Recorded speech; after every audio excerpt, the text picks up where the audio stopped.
Olha, a CPMI a gente sabe que é aquele circo nojento, asqueroso da dona Elisiane Gama e dos capachos do Flávio Dino desde que foi instalada. Primeiro o governo fingiu, né, lá no início, ai, sou vítima, vamos investigar tudo, doa quem doer, fez aquele estardalhaço. Muito rapidamente, Lula deu uma declaraçãozinha lá, segunda semana de janeiro, dizendo que naquele momento a CPMI ia atrapalhar o governo, aí ninguém mais falou nada, né, senadores saltitantes e companhia limitada, todo mundo quietinho, bem cupincha ali, fazendo o que o chefe manda, e aí a oposição se coçou. Eu tô fazendo esse remember porque é muito importante pra gente chegar a entender o porquê que tá terminando em pizza, né, mas pizza seria até uma coisa boa, né, pelo menos sabor tem. Eu acho que vai ser bem indigesto o final dessa CPMI, não fossem os bravos parlamentares da oposição, que obviamente vão fazer um relatório paralelo, obviamente não vão votar a bobagem que a dona Elisiane Gama, dona Elisiane Gama vai colocar lá, que já estava pronta desde janeiro, escrita pelo Flávio Dino, porque ela é ali um capacho do maranhense que ela representa na CPMI.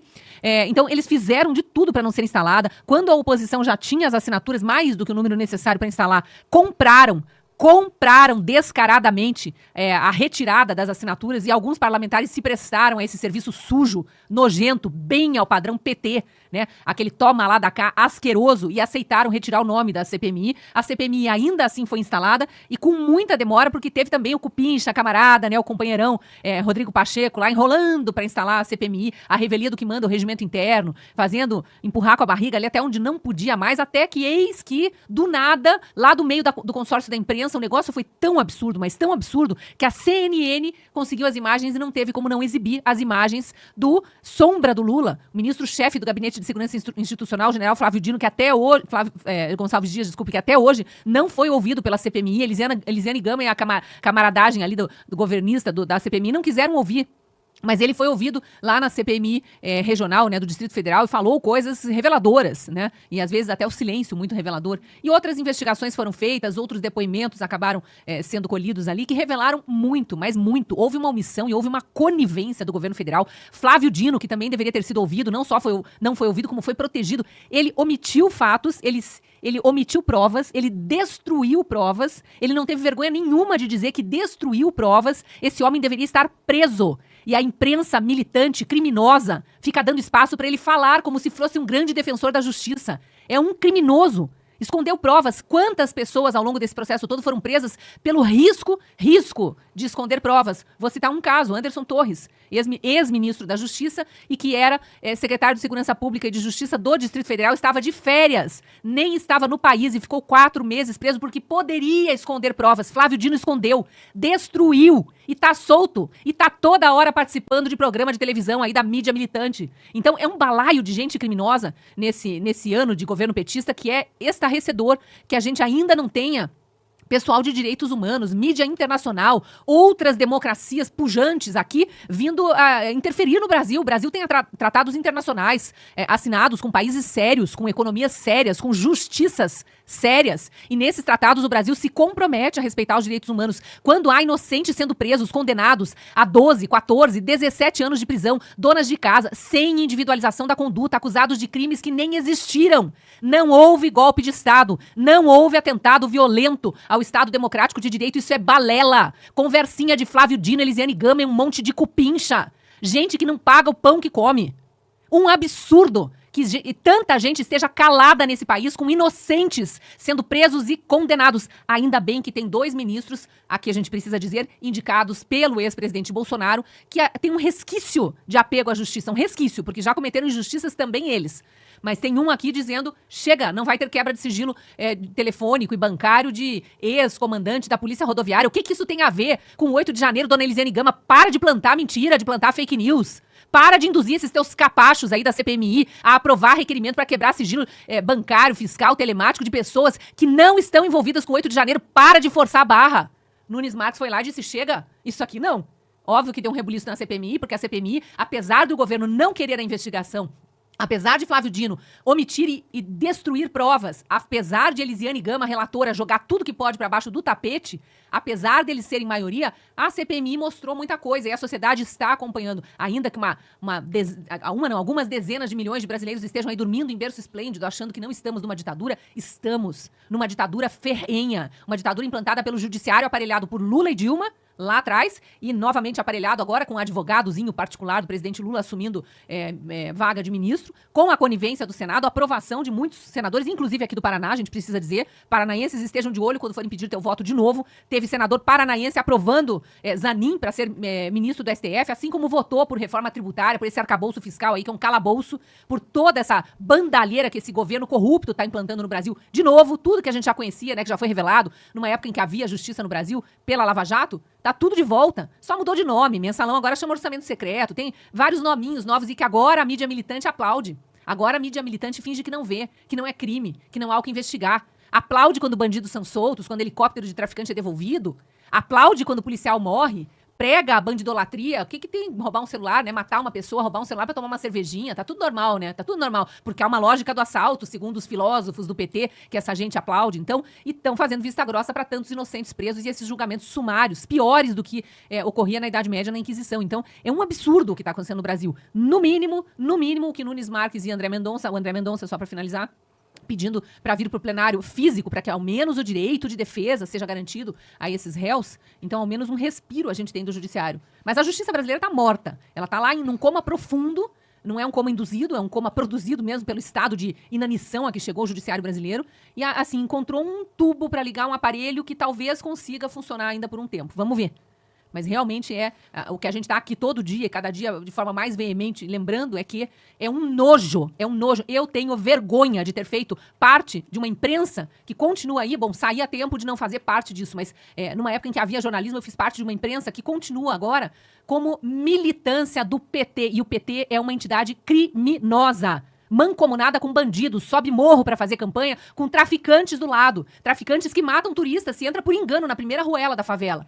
Flávio Dino sobe o morro também, sem segurança. Aniele Franco também, sem capacete. Aliás, não é multada, né? João Dória, que gostava de multar a gente sem máscara no estado dele, né? Agora a Aniele Franco vai lá no Rio de Janeiro, faz isso, não é multado. Então é outro estado. Citei João Dória só porque lembrei aqui de uma multa absurda também. Mas assim, a gente chegou a um estado de coisas no Brasil, Rosana, que não tem como não se indignar. Quem não está indignado no Brasil atual é omisso e pior, conivente, né? Eles tentam imputar a pessoas que sequer estavam na Praça dos Três Poderes. Tem gente ali que foi presa dentro dos prédios, tem gente que foi presa no Gramado, e tem gente que foi presa no QG, e tem gente que foi presa meses depois, acusada de financiar e blá, blá, blá, um monte de narrativa. Mas entre essas todas que eu citei, tem muitas que sequer estiveram na Praça dos Três Poderes. A história, a balela do financiamento é porque alguém, e não é só empresários não, gente, vamos lembrar que o PT pegava dinheiro público, isso a CPI do MST provou agora, dinheiro público, dinheiro nosso, do pagador de impostos, para bancar invasão de terra, terrorismo, invadir propriedade alheia, e isso nunca foi investigado, muito menos punido. Vamos lembrar que os black blocs do PT e desses partidecos aí da extrema esquerda queimam estátua, quebram concessionária de carro, agência bancária, universidade particular, a rodo, a torto e a direito, sem falar nos atentados ao pudor, né? Mulher nua, enfiando crucifixo não sei onde. Eles gostam de fazer umas manifestações que, olha, qualquer artigozinho do Código Penal botava essa gente na cadeia, mas nunca houve punição para esses baderneiros, terroristas, black blocs do PT. Agora que o PT voltou ao poder, que é diferente de ganhar eleições, né, como diria José Dirceu, eles fazem o que querem, acusam do que querem, com esses tribunais aparelhados, com esse legislativo aí capacho do Flávio Dino e do Lula, o Rodrigo Pacheco aí um nojo, não faz nada. Alguns senadores e deputados bravamente ali resistindo, obstruindo sessões no Congresso, ali conseguem arduamente, vem o Lula e compra voto. Tira na base do dinheiro nosso, do pagador de impostos. Então, enquanto a gente não voltar pra rua pacificamente, como sempre fomos, como foram os manifestantes do 8 de janeiro, porque a quebradeira que aconteceu lá dentro, que a gente despreza, foi feita por infiltrados, e isso tá mais do que provado desde o dia 8, por uma enxurrada de vídeos que inundou as redes sociais. Só não vê quem não quer, só capacho de bandido, só quem bate palma pra bandido que voltou à cena do crime, pra usar a frase famosa do Geraldo Alckmin lá em 2018. Ah, o Alckmin que também se rendeu aos bandidos, né? Sentou no colo do bandido e voltou à cena do crime junto. Tudo junto e misturado, bando de conivente, de omisso, de capacho, de cupincha, como eles gostam de dizer. Então, isso tudo tá na nossa cara, a gente tá vendo, acontecendo dia após dia. E o que a gente comentou aqui, que a gente colocou como chamada dessa live, é que ao menos por aparelhos há um respiro de justiça através das vozes de Nunes Marques e André Mendonça, esses que são tão criticados por essa esquerda maldita, criminosa, que aplaude bandido. Pior do que aplaudir bandido, aplaude a prisão de inocentes. Isso que está acontecendo no Brasil é mais criminoso do que soltar bandido. Mais criminoso do que soltar bandido é prender inocentes. A gente tá vendo essas duas coisas acontecendo no Brasil. A gente tá vendo bandidos condenados em 3 instâncias receberem uma benesse através de uma manobra de um judiciário aparelhado para voltar à cena do crime e comandar todo um processo de prisão de inocentes. Então, a maior parte dos brasileiros é honesta, a maior parte dos brasileiros sabe o que está acontecendo, não concorda e precisa voltar para as ruas para dizer não para isso. É louvável o que André Mendonça, o que Nunes Marques, o que alguns parlamentares, senadores, deputados estão fazendo, especialmente aqueles que estão na CPMI ali bravamente, a duras penas, ainda conseguindo trazer um pouco de verdade. Felipe Barros, Alexandre Ramagem, o André Fernandes, que foi quem conseguiu as assinaturas para a CPMI, senador Girão, o próprio Sérgio Moro fala ali na CPMI. Esses merecem o nosso apoio e o nosso aplauso, mas a gente precisa de mais. A gente precisa da população nas ruas. 12 de outubro tá aí, não à toa há uma mobilização grande. E detalhe, o pessoal vem com gás porque acaba de eleger 70% de conservadores para os conselhos tutelares, coisa que a população nem sabia que podia votar. Houve uma mobilização grande. Desde ontem, a esquerda está em desespero, já fazendo manobras. Já vão querer impedir o acesso, mudar a forma de escolha de conselheiro tutelar. Tudo isso já está sendo discutido. E eles estão com a chave do poder nas mãos. Tem ministro dos Direitos Humanos aí agindo. Está todo mundo em desespero. Mas isso prova a nossa força, a força do bem, a força da honestidade, a força da mobilização, a força de quem busca por justiça de verdade. E não essa falsa justiça aí desse STF, que mente, além de tudo. Vamos lembrar o assunto da semana passada aqui, que nós trouxemos áudio de presa do 8 de janeiro, dizendo a Rosa Weber mentiu. Não teve aplauso para o ministro. Ninguém ia aplaudir o próprio algoz. Teve, sim, seguranças armados até os dentes, apontando fuzis para dentro das celas, para impor ainda mais medo a quem já estava completamente acuado. E ela diz, presas desnutridas, presas apavoradas, senhoras de idade, muitas com comorbidades, vendo um fuzil apontado para suas cabeças e um assessor tentando puxar aplausos, puxa-saco do ministro, tentando puxar aplausos. Ninguém aplaudiu. Silêncio sepulcral, segundo essa presa na ala em que ela estava, pelo menos. Então, além de tudo, eles ainda são perversos. Eles ainda mentem. Esta senhora, Rosa Weber, se despedindo da vida pública e da vida judicial com uma mentira. Fake news, como eles gostam de gritar. Isso sim é um atentado ao Estado Democrático de Direito. Inventar algo que não existiu. Ela, na condição de magistrada, indo visitar presos indefesos, pessoas inocentes presas, com seguranças apontando armas para a cabeça dessas pessoas e pedindo aplausos para o algoz. Isso é servir contra o Estado de Direito. Isso é fazer tudo às avessas. Então a gente não pode nunca, jamais aplaudir isso. A gente tem que estar aqui sempre reforçando. A gente acaba ficando repetitivo, mas é importante.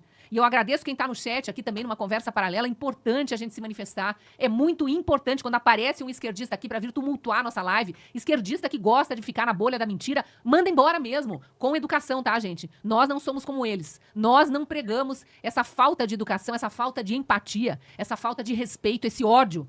Eles é que são gabinete de ódio. Eles é que são milicianos digitais. São covardes, eles nem se identificam pelo nome. Eles não têm coragem nem de revelar a identidade. Um bando de covardes. Quem aplaude bandido, quem elege bandido, quem aplaude prisão de inocentes é covarde. E criminoso também. A gente tem que dizer isso com todas as letras. Não dá pra passar pano pra essa gente, não. E que ele é favorável a isso, porque quando ele era deputado, ele apresentou esse projeto. Só que os projetos que se cogitam hoje, que já existem, aliás, já estão em tramitação lenta, mas existem lá no Congresso, são para 8 anos de mandato, e não 11, tá, Flávio Dino? 8 anos é a discussão atual.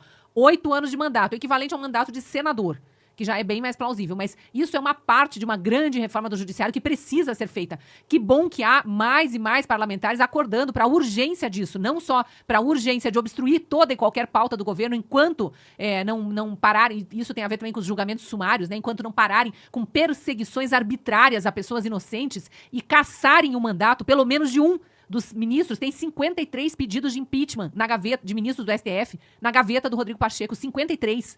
21 deles só para Alexandre de Moraes. Então, o que os senadores que estão provocando essa obstrução de pauta, lá fazendo esse movimento, pedem, junto com deputados, porque também acontece na Câmara, isso, embora na Câmara, como eu disse antes, já foi comprado voto de muitos deputados, né, Lula? Nunca antes na história desse país, não, já tinha havido, sim, corrupção bem desse nível, mas no seu governo anterior, né, por acaso no seu governo, porque é petista que gosta de comprar voto dos outros, é esquerdista, extremista de esquerda que adora uma corrupção, um toma lá da cá, uma troca de voto por cargo, é por isso que está com 39 ministérios, é por isso que o Brasil já passou dos 100 bilhões bilhões de rombo só esse ano, 100 bilhões de rombo do governo, né, do Lula e do Haddad, esse ministro agora chamado de Tachad, só sabe aumentar imposto, não sabe gerir a economia, só sabe aumentar imposto e ainda assim rombo. Simone Tebet, então, nem se fala, né, capacho, né, os homens brancos cis do governo, né, Simone Tebet, pisando na tua cabeça e você dizendo amém. Podem mudar presidente do IBGE sem me avisar. O IBGE está sob a minha alçada do Ministério do Planejamento, mas tudo bem, eu sou capacho de homem branco, cis. É uma bobajada, uma ladainha, essas feministas ridículas. Feminismo não é isso, não foi isso que foi o movimento feminista lá atrás. Aliás, é uma balela, né, essas conquistas feministas. Mulher que é mulher não quer essa igualdade que vocês pregam, porque a igualdade que vocês pregam vai jogar a mulher pro serviço militar. Vocês querem ir pra guerra? Não querem. Vocês querem trabalhar mais 5 anos para se aposentar, igual os homens têm que fazer? Não querem, né? Então que igualdade de meia tigela é essa que vocês pregam? Enfim, é um governo de farsa, é feminismo de farsa, igualdade de farsa. É tudo farsa nesse governo.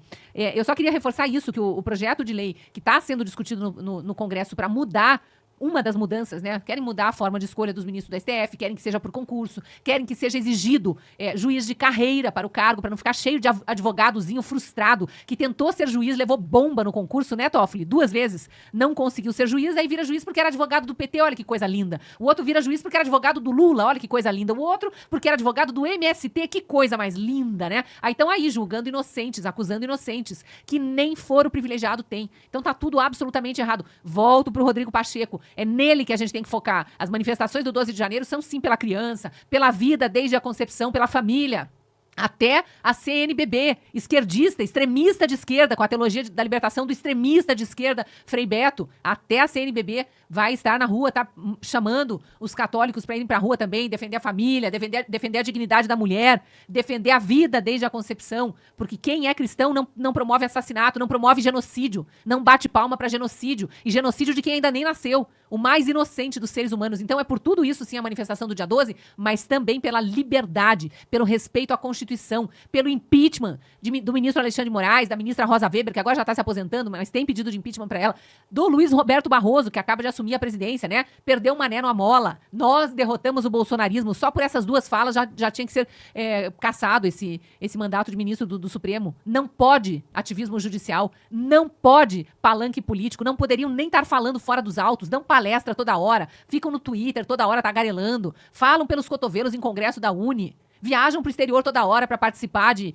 congressozinho do Leman, do Dória e o Escambau A4. É um deboche. Então é por tudo isso que a gente precisa se manifestar e exigir. Dia 12, com parcimônia, pacificamente, cuidado com os infiltrados. Eles estão ouriçados. Eles são violentos. Eles são o ódio puro. Eles andam armados e eles atiram em pessoas inocentes. Aqui em Curitiba, numa outra marcha da família, atiraram do 12º andar de um prédio um maracujá congelado. Isso cai como uma bomba na cabeça de uma pessoa, atingiu uma senhora no ombro. Foi hospitalizada, teve fratura. Gravíssimo, tentativa de homicídio. São genocidas, são assassinos. Não podemos ter descuido com essa gente. Muito cuidado, mas vamos pacificamente exigir que a nossa democracia seja salva. Que as nossas instituições sejam salvas. Elas estão se corroendo por dentro. Elas estão contaminadas. Não podemos deixar que isso continue assim. Se o Supremo fosse limitado a 11 anos. Ele até explica que ele chegou a uma média analisando as cortes supremas na Europa. Enfim, balela. A PEC que está em tramitação no Senado, que é de autoria do senador Plínio Valério, do Amazonas, aquele que estava tocando a CPMI das ONGs da Amazônia, essa PEC está sendo analisada na CCJ, ela prevê mandato de 8 anos, ela prevê também umas limitações aqui, o presidente da República continua indicando os ministros do STF, mas ele tem só 1 mês para fazer isso, não pode ficar se enrolando, então tão logo a vaga abriu, ele já tem que indicar. E o Senado, por sua vez, tem no máximo 120 dias para analisar a indicação, para não acontecer aquela palhaçada do Davi Alcolumbre, quando o André Mendonça foi indicado e que ele ficou enrolando lá e fingindo que o presidente Bolsonaro não tinha indicado, porque ele não gostou do nome, então ele impediu os outros 80 senadores de fazerem a sabatina durante um bom tempo. Então, tem todas essas proposições aqui, inclusive essa PEC do senador Plínio Valério, diz que se o presidente não indicar alguém em até 1 mês, o Senado indica. O próprio Senado indicaria, provavelmente vários nomes apareceriam e fariam uma votação lá. Então, é tentar trazer um pouco de respiro para essa treva que virou o STF, hein, Marco?